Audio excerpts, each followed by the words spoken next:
ہمارے پرانے army chief, انہوں نے ایک صحافی کو ایک انٹرویو دیا اور اس نے پھر کالم بھی لکھی.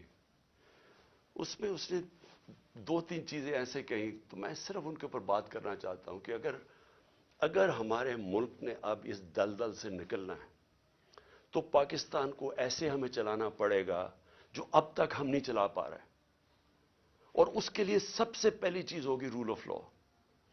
جب تک ہم سب کو قانون کے نیچے نہیں رکھتے، جب تک آئین کے دائرے میں رہ کے ادارے اور لوگ کام نہیں کرتے، اس سے اب ہم نہیں نکل سکتے.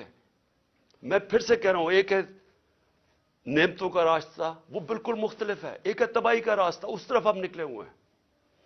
تو یہ جو آرمی چیف نے، ایکس آرمی چیف نے باتیں کی، سب سے پہلے تو مجھے حیرت ہوئی کہ اس نے کہا جی عمران خان ملک کو تباہی کی طرف لے کے جا رہا تھا. میں نے عمران خان سے ملک کو بچانا تھا تو تسلیم کر لیا کہ اس نے فیصلہ کیا تھا گورنمنٹ گرانے کا، جو میں اور ساری قوم کو ویسے ہی پتا ہے. لوگوں کو تو اب سوشل میڈیا کا زمانہ ہے. وہ آخری رات جس دن وہ میں نے کہا تھا کہ کوئی رہ تو نہیں گیا، تو اس دن رات کو تو سب قوم کو پتا چل گیا تھا کہ کون تھا پیچھے اس کے. وہ ارشد شریف شہید نے بڑی زبردست بات کی، وہ کون تھا، تو سب کو پتا تھا وہ کون تھا. لیکن یہ نہیں میں سوچ رہا تھا کہ وہ تسلیم ہی کر جائے گا کہ وہ میں تھا.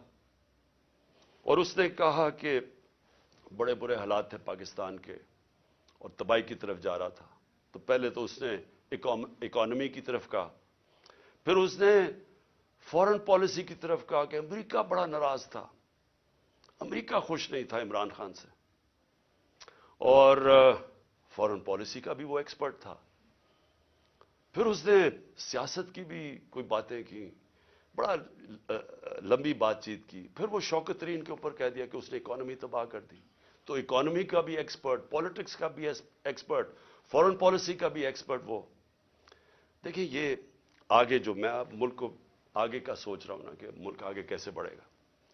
دیکھیں یہ ایک آدمی کے پاس جب اتنی زیادہ پاور آ جاتی ہے، جو پاور اس جنرل باجوہ کے پاس تھی کہ سپر کنگ تھا، سب کے اوپر بیٹھا ہوا تھا، سارے فیصلے اس کے. گورنمنٹ تب تک ٹھیک، یعنی گورنمنٹ کے کام تب تک ہوتے تھے جب تک جنرل باجوہ فیصلہ کرے کہ ہاں یہ ٹھیک ہے.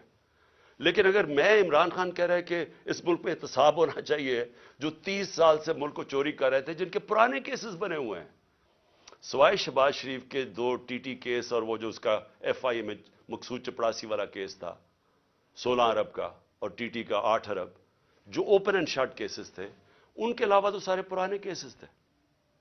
لیکن جب باجوہ صاحب نے فیصلہ کر لیا کہ احتساب نہیں ہوگا، تو احتساب نہیں ہو سکتا، کیونکہ اس نے اس میں تسلیم بھی کر دیا کہ نیب کو بھی وہ کنٹرول کرتے تھے.